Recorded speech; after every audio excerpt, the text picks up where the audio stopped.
हेमंत, आज उद्धव ठाकरेंनी जे विधान केलेले आहे, गेल्या काही दिवसांपासून आपण पाहिलं होतं की काँग्रेसमध्ये नारायण राणे नाराज आहेत आणि कुठेतरी भाजपच्या वाटेवरती असल्याचं बोललं जात होतं। खूप मोठा राजकीय भूकंप या निमित्ताने होणार होता। मात्र आजचं जे वक्तव्य उद्धव ठाकरेंनी केले, काय संकेत मिळतायत, नेमकं काय वाटतंय?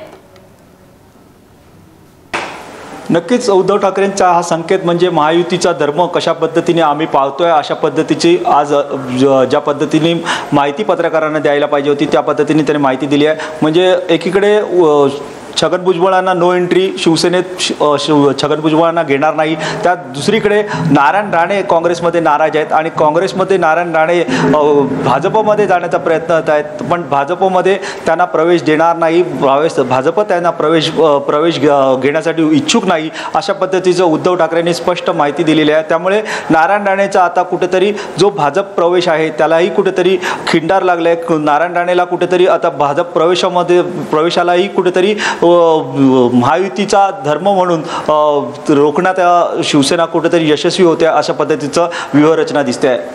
बिलकुल हेमंत, मात्र नेमका उद्धव ठाकरे काय म्हणाले होते ते आता आधी ऐकूयात।